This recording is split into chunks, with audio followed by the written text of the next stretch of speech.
ओ नमो नमः।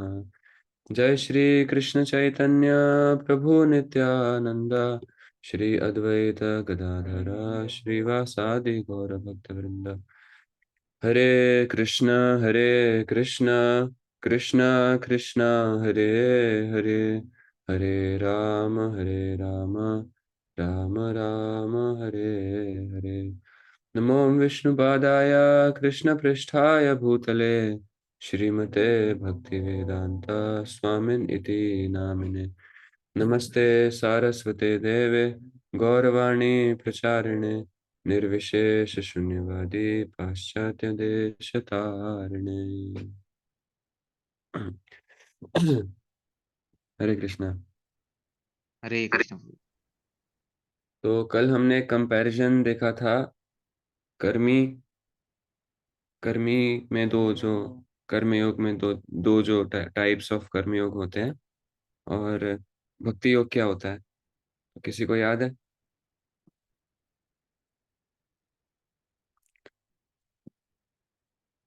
अच्छा चलिए, एक्सप्लेन नहीं करना है, बस नाम बताना है। टू टाइप्स ऑफ कर्मयोग कौन कौन से थे?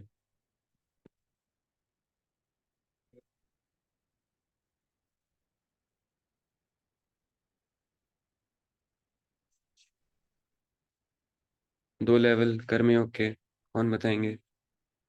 सूर्य प्रभु।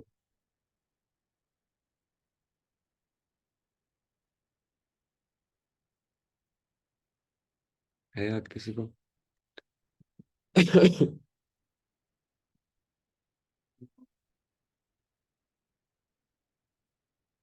दीपांशु प्रभु याद है आपको? अभिजीत प्रभु कल नहीं आ पाए थे।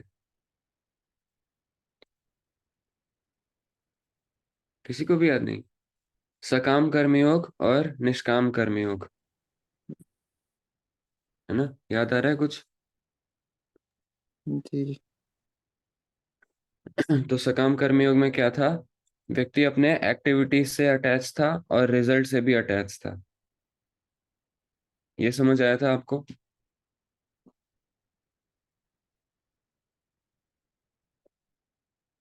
माइक ऑन करके बोल सकते हैं। जी प्रभु।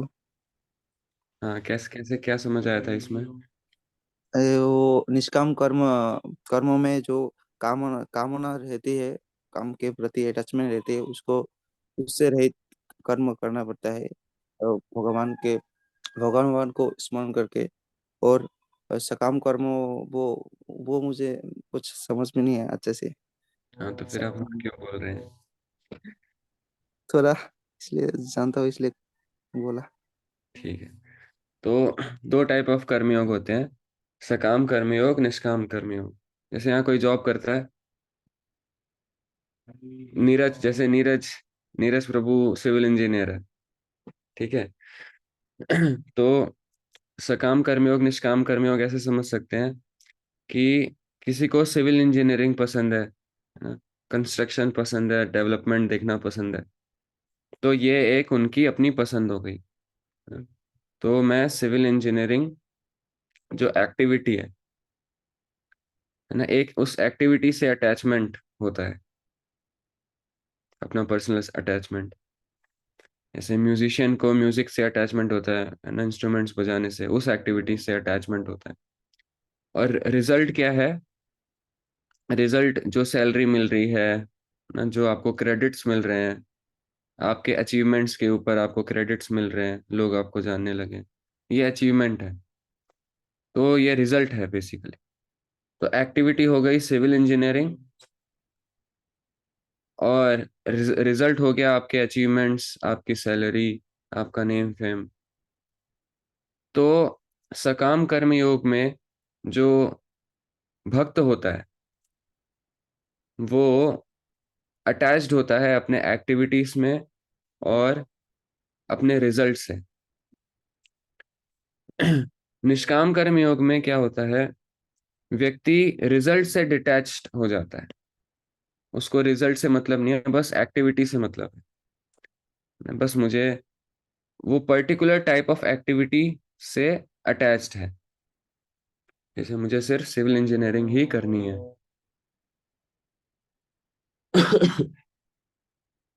और रिजल्ट जो भी आ रहा है मैं भगवान को ऑफर करने के लिए रेडी हूँ, भगवान को, भगवान के भक्तों को भगवान की सेवा में देने के लिए रेडी हूँ। तो ये हो गया निष्काम कर्मयोग। और ये जो निष्काम कर्मयोग है बहुत ज्यादा प्योरीफाइंग होता है, रिजल्ट से डिटैचमेंट लाता है, बहुत ज्यादा प्योरीफाइंग होता है। और इससे ऊपर होता है ज्ञानी, तो कर्म से ऊपर होता है ज्ञान। ज्ञान में क्या होता है, व्यक्ति व्यक्ति को समझ आ जाता है कि इस मटेरियल वर्ल्ड में रहने का कोई मतलब नहीं है, इससे जल्दी से बाहर निकलना है। तो वो एक्टिविटी से भी डिटैच हो जाता है, एक्टिविटी से भी डिटैच हो गया ज्ञानी, और रिजल्ट से भी डिटैच हो गया, है ना। अब वो स्पिरिचुअल एक्टिविटीज, वो अभी बीच वाले फेज में है, ना तो वो स्पिरिचुअल एक्टिविटीज ढंग से कर रहा है और ना ही वो मटेरियल एक्टिविटीज ढंग से कर रहा है। तो ज्ञानी सिर्फ ज्ञान अर्जित करता है और आत्मा के ज्ञान को समझता है, वैदिक स्क्रिप्चर्स की स्टडी करता है बहुत अच्छे से ज्ञानी। और सिर्फ स्टडी कर करके सब दुनिया को फिलॉसफी के रूप में देख करके व्यक्ति ब्रह्म ज्ञान तक पहुंच पहुंच सकता है, ब्रह्म ज्ञानी बन सकता है। लेकिन इससे भी होता है कौन, जो ध्यान योगी है, जो भगवान पे ध्यान लगाता है। तो 8 स्टेजेस होते हैं इसके, यम, नियम, प्राणायाम, आसन, ध्यान, धारण, समाधि, ऐसे करके समाधि तक 8 स्टेजेस होते हैं, योगा लैडर इसे कहते हैं। तो ध्यान योगी जो होता है वो अपने हार्ट में सिचुएटेड परमात्मा पे ध्यान लगाता है, उस पे बहुत ब्रह्मचर्य का पालन करता है, दिन में 3 बार स्नान करता है, जंगल में रहता है ना, और बहुत लिमिटेड सोता है, बहुत लिमिटेड खाता है। इस प्रकार से पूरा रेगुलेटेड लाइफस्टाइल जी करके ब्रह्मचर्य का पालन करते हुए जंगल में उसको रहना पड़ता है, सब मटेरियल लाइफ से दूर। और फिर उससे ऊपर होता है जो डायरेक्टली भगवान की सेवा एक्सेप्ट करता है, जो भी एक्टिविटीज वो करता है ना, स्पिरिचुअल एक्टिविटीज, जैसे कि chanting of the holy names of the lord, reading of scriptures like Bhagavad Gita, Srimad Bhagavatam, जिसमें भगवान ने पर्सनल इंस्ट्रक्शन दिए हैं अपने डिवोटीज को, भगवान के पास टाइम्स क्या हैं, भगवान अलग अलग अवतारों में कैसे आते हैं, उसका अच्छे से स्टडी करना। और भगवान के विग्रह की पूजा करना, भगवान के भक्तों की सेवा करना। तो प्रैक्टिकल सर्विस जिसमें इन्वॉल्व है। स्पिरिचुअल वर्ल्ड जाके हम करेंगे क्या, स्पिरिचुअल वर्ल्ड में जो भी भगवान के भक्त होते हैं वो 24 घंटे भगवान की सेवा में लगे हुए होते हैं। तो वो भगवान की प्रसन्नता के लिए एक्ट कर रहे होते हैं स्पिरिचुअल वर्ल्ड में। तो हमारा गोल यही है, स्पिरिचुअल वर्ल्ड में आपको एंटर करना है तो वैसी क्वालिटीज आपको डेवलप करनी होंगी। सबसे पहली क्वालिटी होती है ह्यूमिलिटी, विनम्रता। और यही विनम्रता नहीं होती फिर अ, भगवान का सर्वेंट बनने में थोड़ा सा फॉल्स ईगो बीच में आता है। और डायरेक्टली भगवान को सरेंडर हम क्यों करें, ये मेंटेलिटी जब आती है तो फिर ये कॉन्सेप्ट, ऐसे कॉन्सेप्ट बाहर आते हैं कि हम ही भगवान है, मैं ही भगवान हूँ सब, बस मैं रियलाइज नहीं कर पा रहा मैं भगवान हूँ, ऐसे कॉन्सेप्ट्स बाहर आते हैं। तो भक्ति योग में डायरेक्टली भगवान की सेवा होती है। हमने कल देखा था, एक होता है क्योंकि हम भगवान को डायरेक्टली स्मरण नहीं कर पा रहे, भगवान में हमारा मन उतना लगता नहीं, आर्टिफिशियली अभी हम प्रैक्टिस कर रहे हैं चैंटिंग करने का, रीडिंग करने का, क्लासेस सुनने का, आर्टिफिशियली हम भगवान को याद करने का प्रैक्टिस कर रहे हैं। इसे कहते हैं साधना भक्ति। और अगर कोई साधना भक्ति नहीं कर पा रहा तो कृष्ण 12th चैप्टर में बोले थे कि अगर आप ये भी नहीं कर पा रहे तो मेरी सेवा करो ना, अपनी शरीर के हेल्थ से मेरी सेवा करो। अगर मन नहीं लगा पा रहे, बुद्धि नहीं लगा पा रहे, तो अपना शरीर लगाओ मेरी सेवा में। अगर शरीर भी नहीं लगा पा रहे, डायरेक्टली मेरी सेवा में शरीर नहीं लगा पा रहे, तो आप कोई भी एक्टिविटी करना चाहो कर सकते हो, लेकिन उस एक्टिविटी का रिजल्ट मुझे दे दो।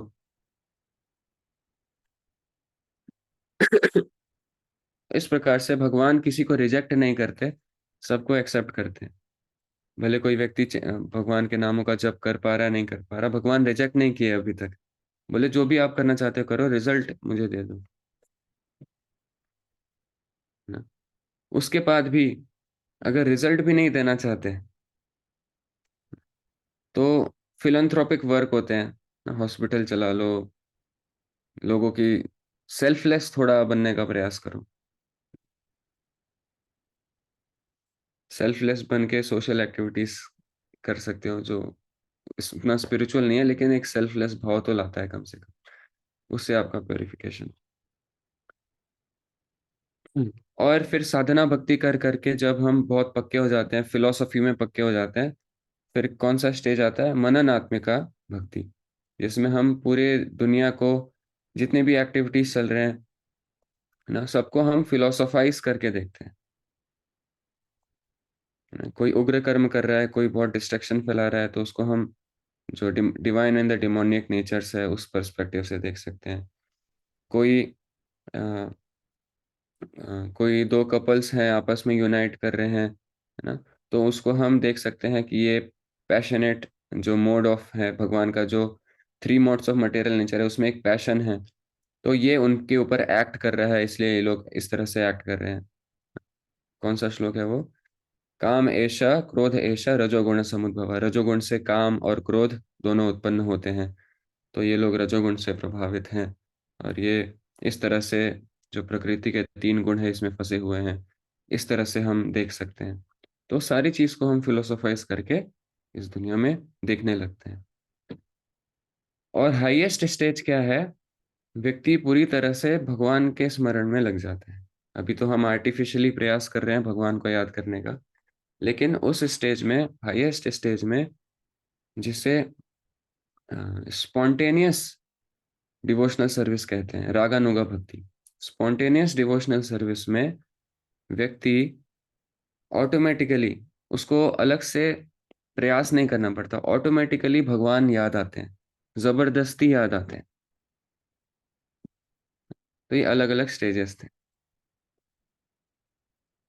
ठीक है। इसमें कोई, अभी आपको कोई डाउट है तो फिर भी पूछ सकते हैं, अच्छे से क्लियर होना चाहिए, नहीं तो फिर आप भूल जाएंगे। ठीक है, क्लियर है यहाँ तक? ठीक है, हम आगे बढ़ते हैं फिर। तो बेसिकली हमें ये देखना है कि भगवान को ज्यादा क्या पसंद है। भगवान को कर्मयोग ज्यादा पसंद है, भगवान को ज्ञान योग ज्यादा पसंद है, भगवान को ध्यान योग ज्यादा पसंद है, या भगवान को भक्ति योग ज्यादा पसंद है ना। तो हम कभी किसी की सेवा करते हैं तो कैसे करते हैं, किसको क्या ज्यादा पसंद है उसके अनुसार करते हैं, है ना। हमें क्या पसंद है वो ज्यादा मैटर करता है क्या, अगर हम किसी की सेवा कर रहे हैं? जैसे अभिजीत आते हैं कभी कुरुक्षेत्र, अभिजीत को मान लीजिए समोसा पसंद है ना, और उनको गुलाब जामुन नहीं पसंद है, ठीक है, लेकिन मुझे गुलाब जामुन पसंद है और समोसा नहीं पसंद, और मैं अभिजीत को गुलाब जामुन देता हूँ। मुझे पता था कि अभिजीत को समोसा पसंद है, लेकिन फिर भी मैं उसको गुलाब जामुन खिला रहा हूँ उनको, क्योंकि मुझे पसंद है। तो क्या ये सच में सेवा हुई? इसको क्या सर्विस बोला जाएगा?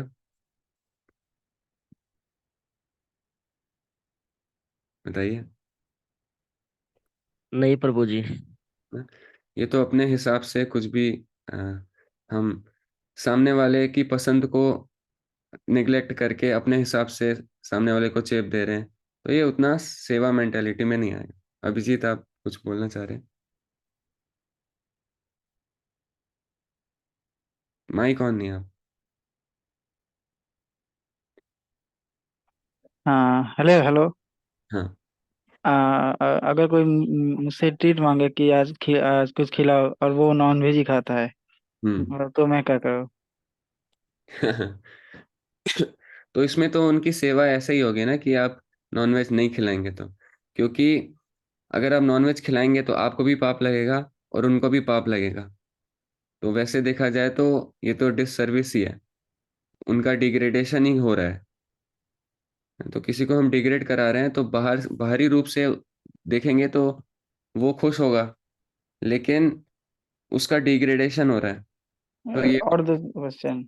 एक है, अगर कोई एनिमल है उसका खाना तो नॉन वेज ही है, तब तब तो मुझे देना ही पड़ेगा, चाहे मुझे नहीं, खराब बुरा लगे या ना लगे। एनिमल अगर नॉनवेज खा रहा है तो उसको पालने की जरूरत नहीं है अपने घर में। घर में नहीं है, मतलब ऐसे किसी जगह कोई एनिमल से शेल्टर रहता है ना, जो इंजरी वगैरह होता है उसका टेक केयर करता है, तो हाँ। वो तो फल वगैरह नहीं खाते, नॉनवेज ही खिलाना पड़ता है उन सारे जानवरों को। हाँ, तो ये ऐसी एक्टिविटीज से तो रिएक्शन तो लगेगा ही। अगर आप किसी को जबरदस्ती मार के खिला रहे हैं, मरा हुआ है तो जानवर तो कोई बात नहीं, आप दे सकते हैं जान उसको। लेकिन अगर जबरदस्ती मार के खिला रहे हैं तो आपको रिएक्शन तो लगेगा ही, अपने पार्ट का लगेगा।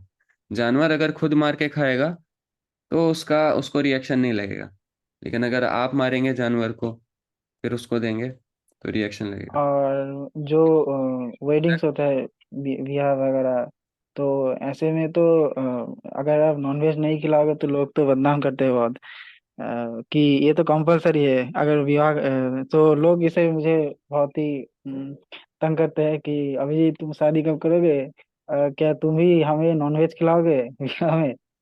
तो ये बहुत मुश्किल हो जाता है, हर किसी को सवाल का जवाब देना पड़ता है मुझे।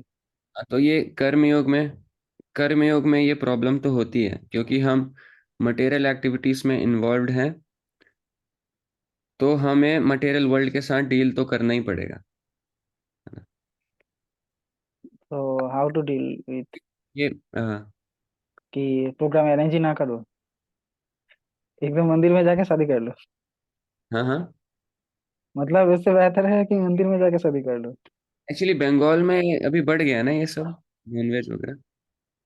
हर एक घर में नॉनवेज डेली खाता है, अपने घर में ही लोग डेली खाता है मेरे सिवा, हर हाँ, कोई नॉनवेज खाता है इतना नहीं है। हरियाणा में ऑलमोस्ट 90% से ज्यादा लोग वेजिटेरियन है। वेडिंग्स में कि नॉनवेज ही वेज ही खाता है। आपका क्या कहना है, हरियाणा में लोग कैसे हैं? ये बहुत ही बड़ा प्रॉब्लम है मुझे, हर लोग कोई परेशान करता है इस सवाल को, तो मैं चुप रहता हूँ। नरेश प्रभु, आप तो हरियाणवी है ना?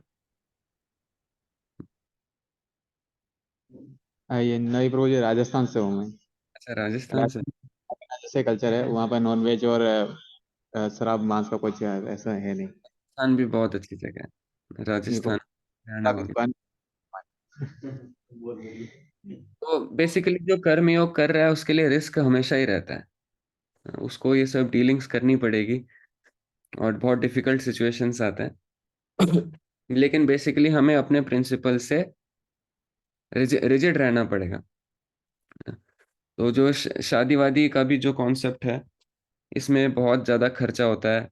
अब आप बताइए, मेनली जो शादी का कॉन्सेप्ट है आज के टाइम में, जो शादियां हो रही है ना, फंक्शंस हो रहे हैं, मैरिज फंक्शंस, उसमें लोग क्या करते हैं, डीजे लगाएंगे, है ना, और लोग बहुत तरह तरह के कपड़े पहनेंगे, कुछ लोग अभद्र कपड़े भी पहनेंगे, लोग नॉनवेज खाएंगे, लोग शराब पी के डांस करेंगे, हाँ। और बेसिक जो शादी के फेरे हो रहे हैं, यज्ञ हो रहा है, उसमें लोगों का कोई इंटरेस्ट नहीं है। जो जिस शादी में ड्रिंकिंग हो रहा है, मीट ईटिंग हो रहा है, क्या उस शादी में, यज्ञ में विष्णु आएंगे क्या? भगवान क्या उसमें, देवी देवता प्रकट होंगे उस यज्ञ के दौरान? मेनली शादी का जो रियल संस्कार, जो रियल प्रोसेस है, उस पे जो अ, हमें ध्यान देना होता है, लोग उसमें से ध्यान हटा करके एंजॉयमेंट में ज्यादा ध्यान देते हैं ना। तो शादी एक बहुत पवित्र संस्कार है, बचपन से हमें बहुत सारे संस्कारों से गुजरना पड़ता है ना। जब माता पिता यूनाइट करते हैं उसे कहते हैं गर्भाधान संस्कार। तो ये प्योर कॉन्शियसनेस में यूनाइट करने के पहले गुरु से आशीर्वाद लेकर के गर्भाधान संस्कार होता है। फिर जब बच्चे का जन्म होता है ना, तो फिर उसके बहुत सारे है ना नामकरण संस्कार इत्यादि होते हैं। दीक्षा समारोह होता है। फिर उपनयन संस्कार होते हैं। उसके बाद उसका जो शादी का संस्कार है वो होता है ना। उसके बाद शादी कर लेते हैं, 50 साल के बाद वानप्रस्थ, फिर संन्यास सेरेमनी होता है, संन्यास का संस्कार होता है। तो ये संस्कार बहुत पवित्र चीजें हैं, और आज के टाइम में ये सबको बहुत ज्यादा डिग्रेड कर दिया गया है। संस्कारों को महत्व नहीं दिया जाता, और पार्टीज में एंजॉयमेंट को ज्यादा महत्व दिया जाता है। तो इस तरह से फिर सही से संस्कार होता नहीं, फिर शादियां भी नहीं टिक पाती। मेंटेलिटी गलत होती है शादी करने की। स्पिरिचुअल एडवांसमेंट मेंटेलिटी नहीं होती बेसिकली। गृहस्थ जीवन में क्यों जाया जाता था पहले? पहले व्यक्ति ब्रह्मचर्या प्रैक्टिस करते थे ना। तो ब्रह्मचर्या प्रैक्टिस करने में फिर अगर किसी ब्रह्मचारी का इंटरेस्ट होता था कि जाके शादी करे, तो जा करके वो शादी करते थे। और 25 साल तक इतना वो अभी हम अगले हफ्ते यही वाला सेक्शन रखेंगे।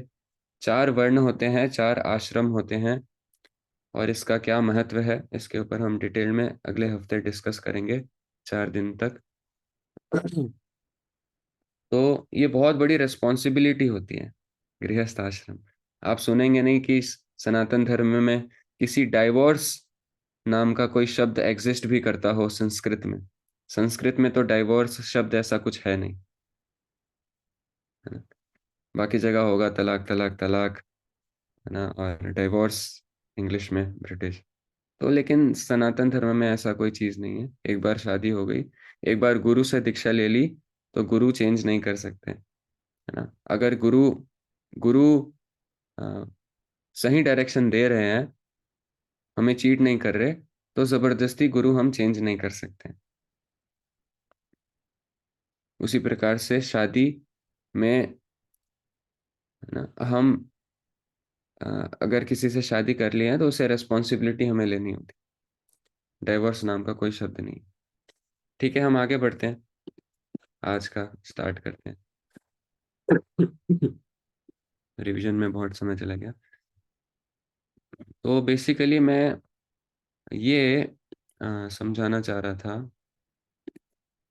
कि हमें ये नहीं देखना कि हमें क्या पसंद है, हमें ये देखना है कि भगवान को क्या पसंद है।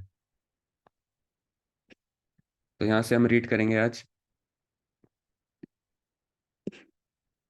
कौन रीड करना चाहेंगे आज?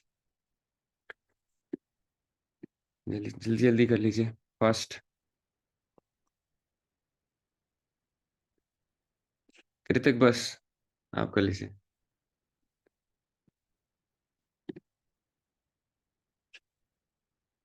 कृतिक बस, चले गए लेफ्ट ऑफ जैसे। Prabhuji, let me try. हाँ, yes Prabhu.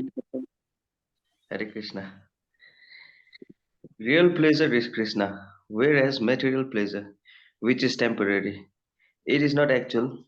Those who can see things as they are do not take a part in shadow pleasure. The real aim of human life is to attain to the spiritual sky. But as Bhagavatam point out, most people do not know about it. Human life is meant to understand reality and to be transferred into it. All Vedic literature instruct us not to remain in this darkness. The nature of this material world is darkness, but the spiritual world is full of light and yet is not illuminated by fire or electricity. Krishna hints of this in the 15th chapter of the Bhagavad Gita. Hare Krishna. हाँ, तो इसका श्लोक है, that abode of mine is not illumined by the sun or moon nor by electricity. One who reaches it never returns to this material world. तो basically normal दुनिया में देखें तो चार चीजें होती हैं वेदों में भी, चार चीजों के बारे में बताया गया है: धर्म, अर्थ, काम और मोक्ष। लेकिन अभी लोगों को धर्म से मतलब नहीं है, लोगों को मोक्ष से भी मतलब नहीं है। सिर्फ अर्थ, पैसे कमाने से, और काम ना, अपने पैसे कमा के क्या होगा, अपनी डिजायर्स पूरी होगी। सिर्फ दो चीजों से मतलब है आज के टाइम में। और धर्म से कोई मतलब नहीं है, मोक्ष से कोई मतलब नहीं है, भगवान को प्राप्त करने से कोई मतलब नहीं। तो इसमें प्रभुपाद जी कह रहे हैं बहुत कम लोगों को पता है कि भगवान के बारे में, भगवान कहाँ रहते हैं, भगवान कैसे दिखते हैं, प्रोसेस क्या है भगवान को प्राप्त करने का। और प्रभुपाद जी बोल रहे हैं कि हमें रियलिटी को अंडरस्टैंड करना है और रियलिटी को प्राप्त करने के लिए प्रयास करना है। नॉर्मली जब हम रियलिटी को समझने का प्रयास करते हैं और उसकी ओर आगे बढ़ते हैं, तो नॉर्मली जो हमारे रिलेटिव्स हैं थोड़ा परेशान होने लगते हैं।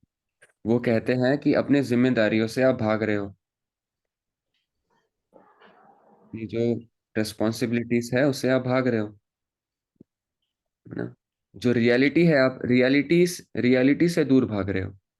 तो हमारे रिलेटिव्स और फ्रेंड्स जिनको ये नॉलेज नहीं है, उनको रियलिटी रियलिटी वही लगती है जो वो एक्टिविटीज कर रहे हैं, खाना पीना सोना, फैमिली लाइफ, वही रियलिटी है उनके लिए। उसके बियॉन्ड उनके लिए कोई रियलिटी नहीं है। तो वो उस रियलिटी को रियलिटी समझ के हमें कहते हैं कि आप रियलिटी से दूर भाग रहे हो। और एक जो स्पिरिचुअलिस्ट होता है, उसके लिए रियलिटी क्या है? उसके लिए रियलिटी है कि हम भगवान के अंश हैं, हमें भगवान को प्राप्त करना है, भगवान के धाम जाना है। तो इस कारण से जो मटेरियलिस्ट है और जो स्पिरिचुअलिस्ट है, उनका डायरेक्शन थोड़ा सा अलग अलग हो जाता है। एक श्लोक भी आता है इसके ऊपर भगवत गीता में: या निशा सर्वभूतानां तस्याम जागर्ति संयमी, यस्याम जागर्ति भूतानि स निशा पश्यति। जो एक स्पिरिचुअलिस्ट के लिए रात है, वो मटेरियलिस्ट के लिए दिन का समय है। और जो एक स्पिरिचुअलिस्ट के लिए सुबह का समय है, दिन का समय है, वो एक मटेरियलिस्ट के लिए रात का समय है। जब स्पिरिचुअलिस्ट जागता है तो मटेरियलिस्ट सोता है, और मटेरियलिस्ट जब जागता है तो स्पिरिचुअलिस्ट सोता है। इस श्लोक का मतलब है कि एक स्पिरिचुअलिस्ट को मटेरियल एक्टिविटीज में कोई इंटरेस्ट नहीं है, और जो मटेरियलिस्टिक लोग हैं उसको वो पागल समझता है। और एक जो मटेरियलिस्टिक व्यक्ति है, उसको स्पिरिचुअल एक्टिविटीज में कोई इंटरेस्ट नहीं है, और वो एक स्पिरिचुअलिस्ट को पागल समझता है। तो ये वाइस वर्स, दोनों एक दूसरे को पागल समझते हैं। आपके फ्रेंड्स अगर एंजॉय करने का प्रयास कर रहे हैं, तो आपको लगेगा ये क्या कर रहा है, इस दुनिया में तो एंजॉयमेंट है भी नहीं, बॉडीली लेवल पे एंजॉय करेगा कितना कर लेगा, ये पागल है। और एक आपका फ्रेंड बोलेगा, क्या क्या तू दिन भर हरे कृष्णा चैंटिंग करते रहता है ना, ये मतलब तोते की तरह दिन भर चैंटिंग करते रहते, इससे क्या मिलता है तेरे को, ना पागलों की तरह। तो दोनों को एक दूसरे पागल लगते हैं। लेकिन ये जो रियलिटी से एस्केप करने का हम ऊपर आरोप लगाया जा रहा है, ये एस्केप फ्रॉम रियलिटी नहीं है, रियलिटी से एस्केप करना नहीं है, एस्केप इनटू रियलिटी है, रियलिटी के अंदर एस्केप करना, है ना। इस इल्यूजन से एस्केप करके रियलिटी में एंटर करना, हम ये कर रहे हैं। जैसे यहाँ पे प्रभुपा जी ने बोला, human life is meant to understand reality and be transferred into it. Reality से भाग नहीं रहे हम, रियलिटी में सिचुएट हो रहे हैं। All Vedic literature instruct us not to remain in darkness. अंधकार से हमें बाहर निकलने के लिए पुश किया जा रहा है सारे सारे शास्त्रों में, अलग अलग लेवल्स में। जो वैदिक ग्रंथ भी है, वो भी थोड़ा बहुत मटेरियलिस्टिक एक्टिविटीज करते हुए, भगवान को सेंटर में रखते हुए एक्टिविटीज करने के लिए बोल रहे हैं। और जो भगवत गीता है, श्रीमद् भागवतम है, वो डायरेक्टली सारी मटेरियलिस्टिक एक्टिविटीज छोड़ करके डायरेक्टली भगवान को सरेंडर करने के लिए हमें पुश कर रही है।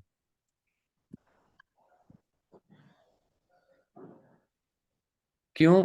क्योंकि ये जो मटेरियल वर्ल्ड में जो प्लेजर है, जिसको हम प्लेजर सोचते हैं, वो असली प्लेजर नहीं है, वो शेडो प्लेजर है, बस एक मिराज है।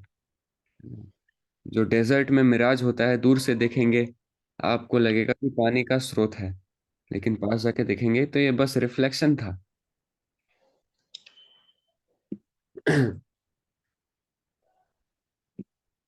ठीक है, हम आगे चलते हैं।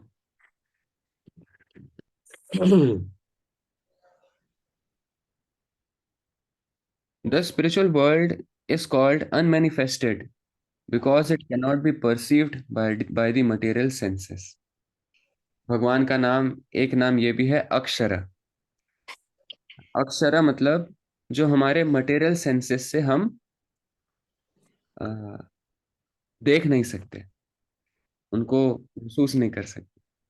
हमारी आंखें बहुत लिमिटेड है, हमारी आंखें मटेरियल है, तो वो स्पिरिचुअल चीजें नहीं देख सकती। हमने एग्जांपल लिया था कलर ब्लाइंडनेस का। अगर कोई कलर ब्लाइंड व्यक्ति होता है तो उसको कलर नहीं दिखते, सब ब्लैक एंड व्हाइट दिखता है। तो एक कलर ब्लाइंड व्यक्ति कलर्स नहीं देख सकता। उसी तरह से मटेरियल विजन से हम भगवान का स्पिरिचुअल फॉर्म नहीं देख सकते। इसलिए भगवान हमारे लिए एक मटेरियल फॉर्म लेकर के आते हैं। मटेरियल फॉर्म जो भी मटेरियल फॉर्म नहीं होता, वो स्पिरिचुअल फॉर्म ही होता है, लेकिन मटेरियल एलिमेंट से बना हुआ होता है। मटेरियल एलिमेंट से, जैसे कृष्ण शिला से जो रामलला की मूर्ति बनी, तो मटेरियल एलिमेंट्स से भगवान भगवान का विग्रह बनाया गया, स्थापना हुई। तो उसमें अब प्रॉपर प्रोसेस के साथ भगवान एंटर करते हैं अपने भक्तों की प्रसन्नता के लिए, और हमसे सर्विस एक्सेप्ट करते हैं। क्योंकि हम अपने मटेरियल सेंसेस से भगवान को अप्रोच नहीं कर सकते, इसी कारण से भगवान एक मटेरियल फॉर्म लेकर के हमारे सामने आते हैं, ताकि हम भगवान से कनेक्ट कर सकें।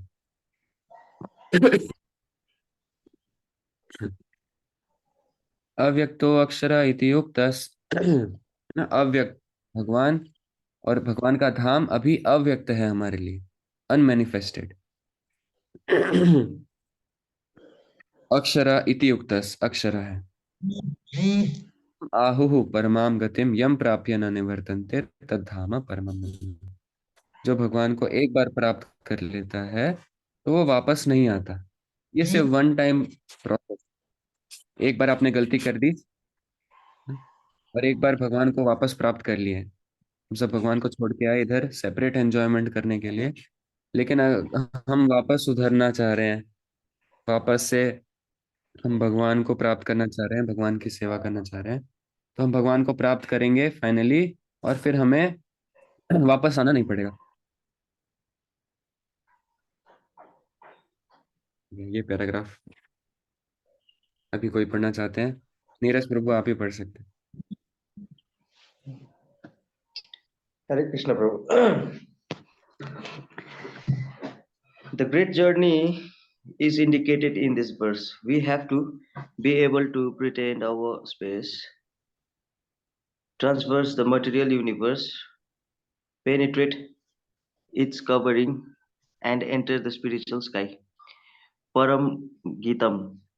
That journey is supreme. There is no questions on going a few thousand miles away from this planet and then returning.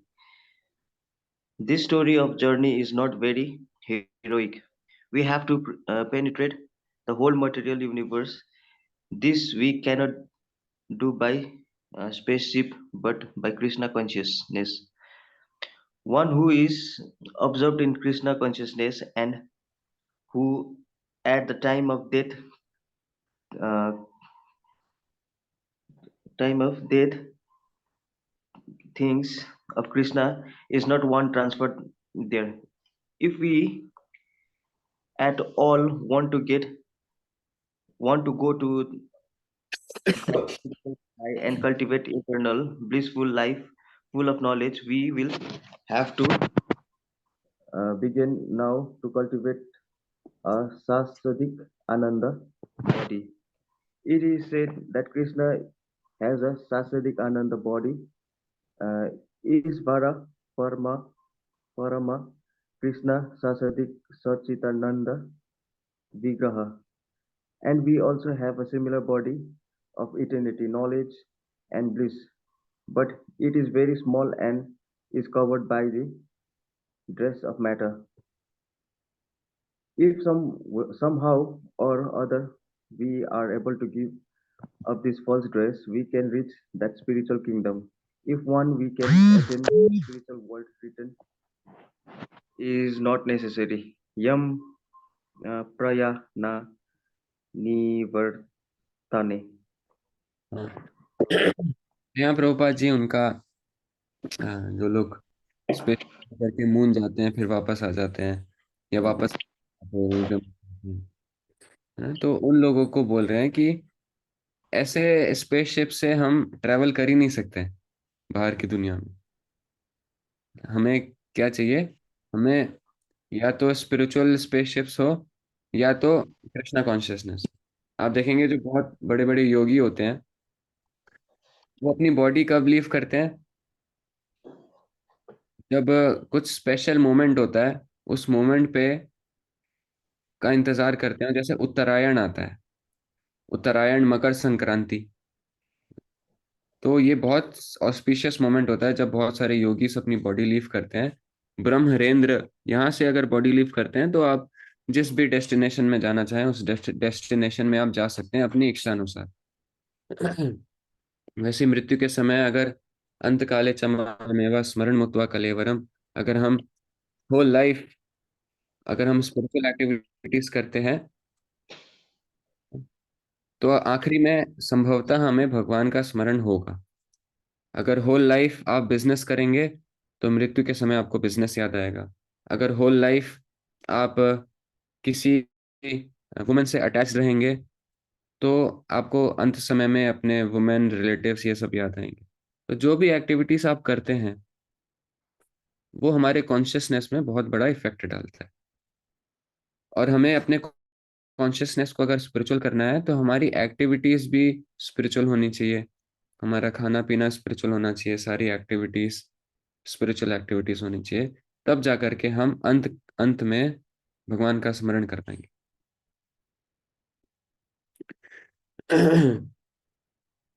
और इसमें बताया गया कि भगवान की जो माया शक्ति है हमें ये रियलाइज करने से बहुत रुकती है। आप देख लीजिए, आप इतना हम पढ़ाई करते हैं कि हम स्पिरिट सोल हैं, स्पिरिट सोल हैं, तो कुछ सेकंड के लिए आप फील कर सकते हैं कि हम स्पिरिट सोल हैं, शरीर नहीं है। लेकिन कुछ सेकंड्स के बाद ही क्या होगा? सॉरी, हमारा जो माइंड है हमें हाईजैक कर लेता है ना। आप इसको थोड़ा इंट्रोस्पेक्ट कीजिएगा। जैसे एक बहुत सारे प्लेन हाईजैक होते हैं, तो हवा में उड़ रहे होते हैं तो कुछ लोग आकर के पायलट को साइड करके प्लेन को हाईजैक कर लेते हैं, खुद उड़ाने लगते हैं। तो पायलट को साइड कर दिया और जो टेररिस्ट है वो खुद उड़ाने लग गया, प्लेन हाईजैक हो चुका है। उसी प्रकार से कुछ टाइम के लिए हम खुद रन कर पाते हैं अपने माइंड को, इंटेलिजेंस को, सेंसेस को और बॉडी को। लेकिन हमारा माइंड क्या करता है? अचानक से हाईजैक कर लेता है और हमें पता ही नहीं लगता कि हमारा जो ये प्लेन है वो हाईजैक हो चुका है। अब हम माइंड से आइडेंटिफाई करने लगते हैं और माइंड क्या है? इस बॉडी से बहुत ज्यादा अटैच्ड है। इस कारण से हम ये बॉडी से बहुत ज्यादा अटैचमेंट फील करते हैं और खुद को शरीर मानने लगते हैं। तो जिस व्यक्ति का माइंड कंट्रोल्ड है वो माइंड सबसे अच्छा फ्रेंड है, और जिस व्यक्ति का माइंड कंट्रोल्ड नहीं है, बार बार हाईजैक कर लेता है, वो व्यक्ति का माइंड सबसे बड़ा दुश्मन है ना। भगवान प्रोसेस बताते हैं, यतो यतो निश्चलति मनश्चंचलम अस्थिरम ततस्ततो नियम्येतत् आत्मनि एव वशम नयेत्। जब जब अर्जुन आपका मन भाग रहा है, आपके गोल से आपको भगा करके कहीं और ले जा रहा है, जैसे ही आपको पता लगे कि भाग चुका है मन, तुरंत उसको पकड़ के वापस लाओ और सेल्फ में सिचुएट हो जाओ। ऐसा नहीं है कि आपको पता लग गया है कि आपका मन डाइवर्ट हो चुका है, फिर भी आप बोल रहे हैं ठीक है यार, जहाँ ले जा रहे हैं मन ले जाने तो अभी। इतना आलस, थोड़ा अगर आप आलस कर देते हैं तो फिर माइंड है वो आपको डिग्रेड कराएगा। अगर आप अलर्ट नहीं रहेंगे, आलस करेंगे माइंड को कंट्रोल करने में, तो माइंड आपको नेचुरली डिग्रेड ही कराएगा। अगर आप स्ट्रिक्ट एक्शन, ना, एक छोटे बच्चे को कंट्रोल करने के लिए, डिसिप्लिन करने के लिए बहुत स्ट्रिक्ट होना पड़ता है। अगर आप रिजिड स्पिरिचुअल प्रैक्टिसेस करते हैं, स्ट्रिक्ट रहते हैं माइंड के साथ, माइंड सबसे बेसिक है, आप अलर्ट रहते हैं। एक अलर्टनेस लाइफ में रिक्वायर्ड होती है कि मैं अभी क्या कर रहा हूँ, मेरा माइंड अभी कैसा बिहेव कर रहा है ना। तो क्या मैं सच में स्पिरिचुअल प्लेटफॉर्म में सिचुएटेड हूँ अभी? ऐसा इंट्रोस्पेक्शन हमें बहुत हेल्प करता है स्पिरिचुअल लाइफ में, कि अभी मेरा क्या कॉन्शियसनेस है, क्या मैं अभी स्पिरिचुअल कॉन्शियसनेस में हूँ या मटेरियली एब्जॉर्ब्ड हूँ। तो ये हमें डिफरेंशिएट करना आना चाहिए, नहीं तो हमें हमारा माइंड बहुत डिग्रेड कर देगा। ऐसी ऐसी एक्टिविटीज करा सकता है आपका माइंड आपसे, आप सोच भी नहीं सकते। बहुत एबोमिनेबल, घिनौने काम भी करा सकता है। ठीक है, तो आज के क्लास में किसी को कोई डाउट है तो आप बिल्कुल पूछ सकते हैं, आप हेजिटेट मत कीजिए।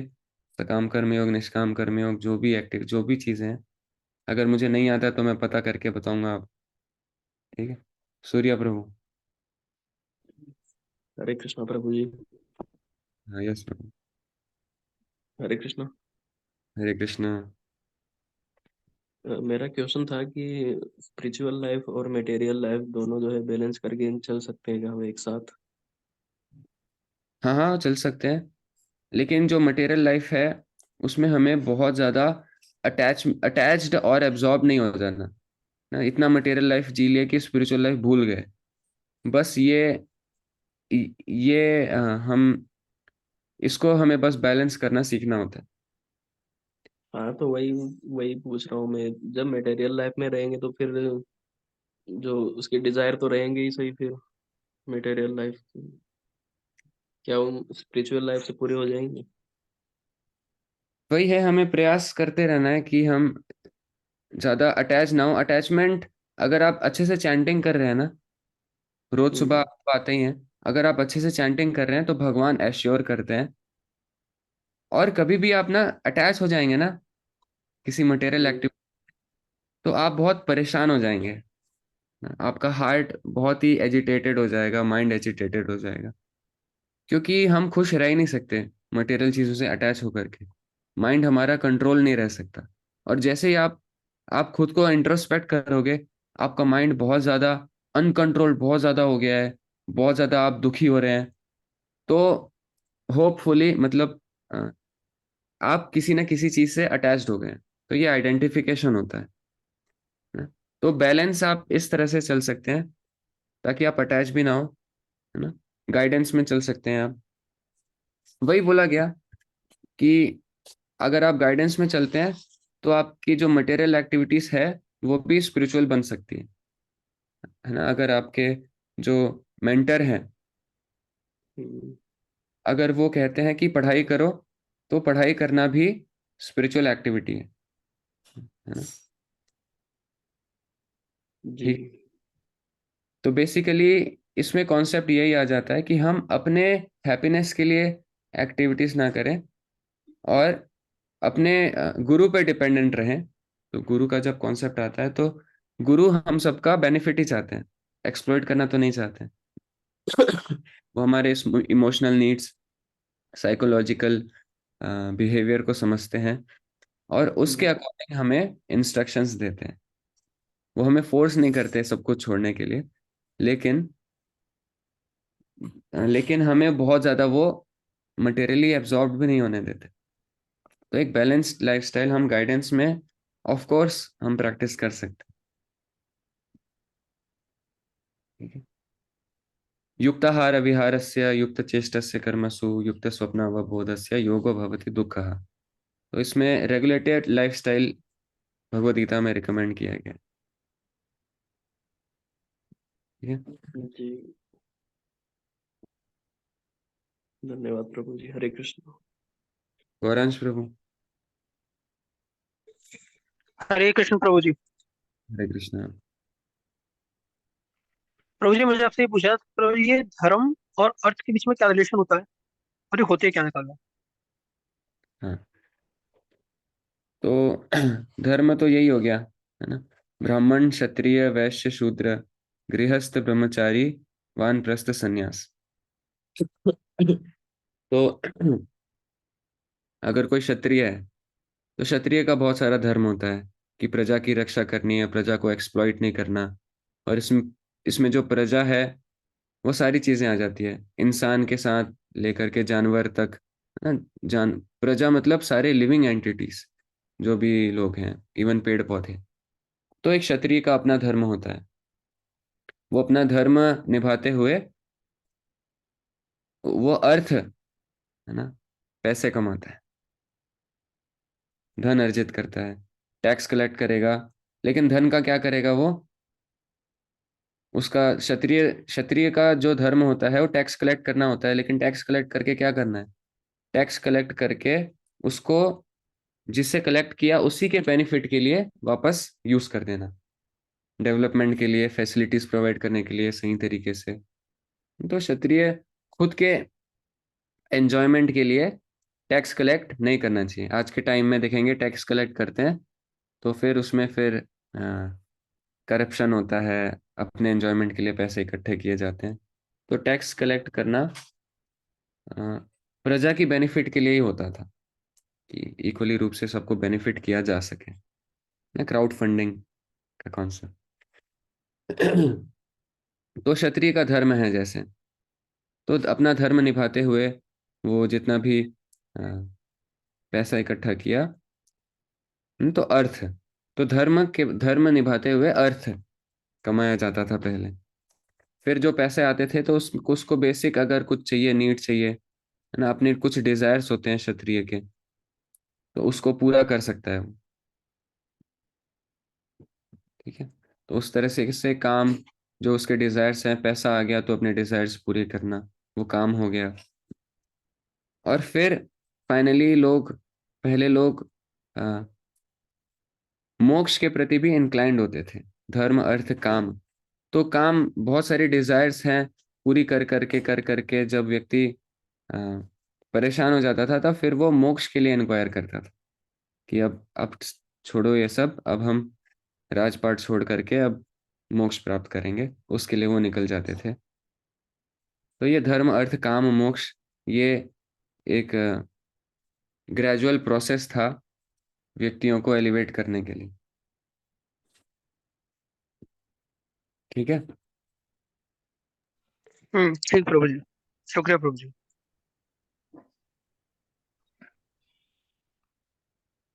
ठीक है, तो हम हरे कृष्ण प्रभु जी। हरे कृष्णा। मुनास प्रभु, आप टिकट बुक कर लिए क्या ऑनलाइन? नहीं करूंगी। आज ही, आज या कल करूंगी शायद। ऑनलाइन कर लो, क्या दिक्कत है, काउंटर जाने की तो जरूरत नहीं है शायद, डिस्कस कर लेंगे। जी जी। करोगे उतना वेटिंग जी बढ़ती। मेरा, ओके ओके, देन कर लूंगी प्रभु जी। जी मेरा एक क्वेश्चन था प्रभु जी। अ, हमारे भागवत पुराण में गुरु के बारे में तो कुछ तो लिखा है होगा, शायद कौन गुरु हो सकता है हमारा, हमारे बेस्ट गुरु लाइफ का, स्पिरिचुअल लाइफ का। और गुरु गुरु को कैसे चुने हम, उसका प्रोसेस भी तो दिया हुआ है ना, तो वही जानना था मुझे।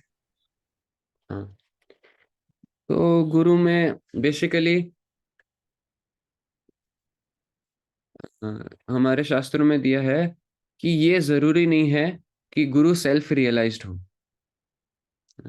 हम सब ऐसा समझ लेते हैं कि गुरु को सेल्फ रियलाइज्ड होना जरूरी है, तभी हम उसको गुरु मानेंगे।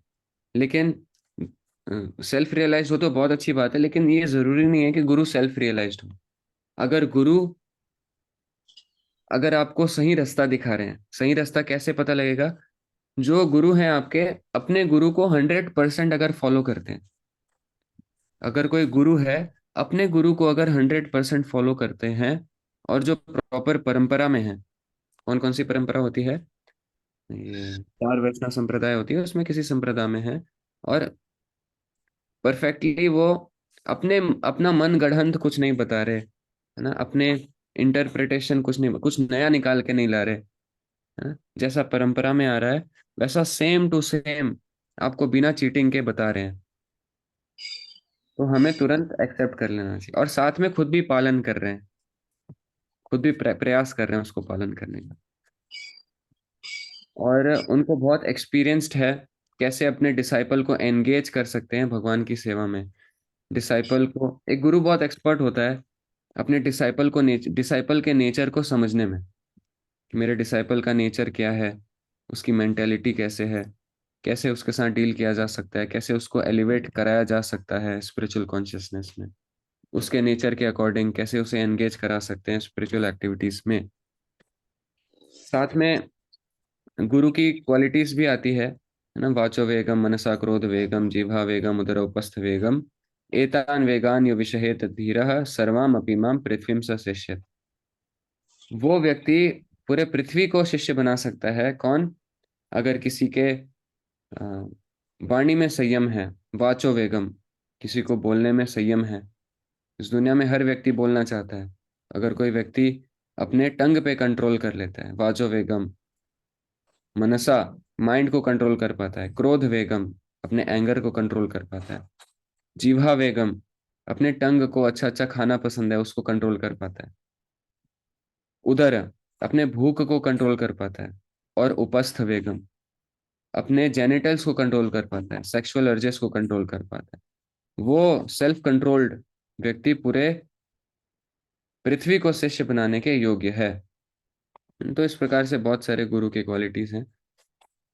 तो हम, अगर गुरु, किसी गुरु को आपको एक्सेप्ट भी करना है, उसके पहले आपको उनके साथ रह करके थोड़ा टाइम स्पेंड करना चाहिए, ऐसा रिकमेंड किया जाता जी जी। है।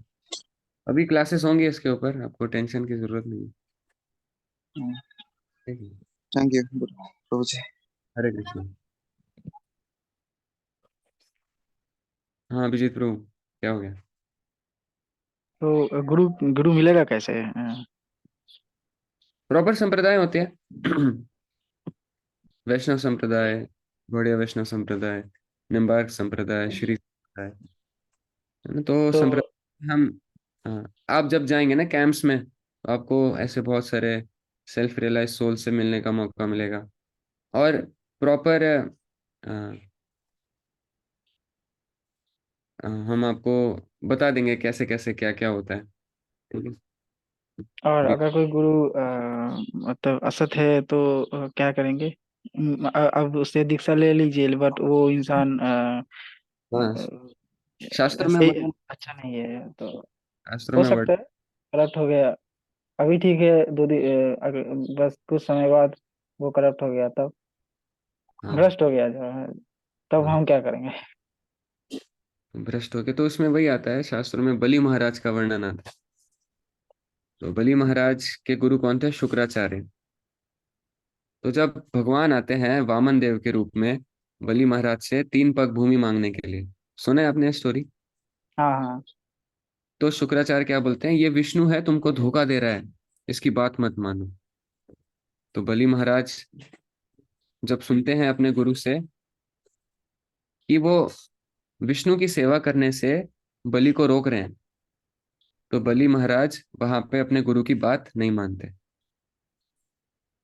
तो जो भी गुरु आपको भगवान को प्राप्त करने से रोकता है ना, कुछ मटेरियल एक्टिविटीज करवाता है, दान लेता है ना, और बेसिक खुद को भगवान बताने लग गया मान लो, तो ऐसे अ, जो गुरुज हैं हम उनको रिजेक्ट कर सकते हैं। इससे हमें गुरु अपराध ऐसा कोई कॉन्सेप्ट यहाँ पे लागू नहीं होता। अच्छा, एक इंसान का एक से अधिक गुरु हो सकता है? दो? दीक्षा गुरु एक हो सकते हैं, और क्या मैं शिक्षा एक से एक से ज्यादा किसी और गुरु से कुछ खास चीजें सीख सकता हो क्या? देखिए जो ये हारमोनियम आज्ञा ले। हम्म। वो स्पिरिचुअल गुरु नहीं कहला सकता,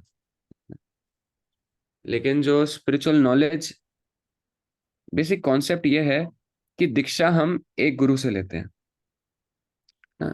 जो इनिशिएशन है दीक्षा, हरि नाम दीक्षा हो गई, ब्राह्मण दीक्षा हो गई, तो हम एक गुरु से लेते हैं।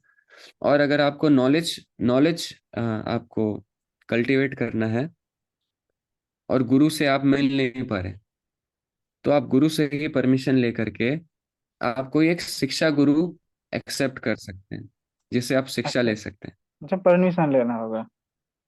परमिशन ले करके हम ऐसे अपने अपने हिसाब से कुछ भी नहीं करना होता कि ये गुरु पसंद है, ये फेमस हो गया गुरु, इनसे भी दीक्षा ले लेता हूँ, इनसे भी ले लेता हूँ, तो ये चीजें कंडेम्ड है। अच्छा अच्छा, मतलब कोई एक संप्रदाय के से दीक्षा लिया तो दूसरे संप्रदाय के जाने की जरूरत नहीं है, अगर एक उसे सम, पसंद है तो। कि ये बहुत अच्छा है, हम दोनों ही रखे घर में। ये मेन भगवान को कवर प्राप्त हो कर, जाएगा। एक ब्राह्मण सेटिस्फाइड रहता है। मेन आपको पूरा प्रोसेस मिल चुका है ना, भगवान को कैसे प्राप्त करना है पूरा रास्ता आपके लिए क्लियर है, आपको गुरु भी मिल गए हैं, अब बस आपको पालन करना है, और कहीं भटके तो गुरु संभाल लेंगे। तो अगर आपको इतना मिल चुका है, फिर आपको किसी और चीज की जरूरत ही नहीं पड़ेगी। अच्छा, इसका मतलब ये तो नहीं है कि मैं उसको डिसरेस्पेक्ट करूँ, क्योंकि बहुत सारे लोग करते हैं कि मेरा जो प्रोसेस है, मेरा जो रास्ता है वो बेहतर है तुमसे, तो मैं तुम्हें इम्पोर्टेंस नहीं दूंगा, छोटा करूंगा, ये सब लोग करते हैं बहुत।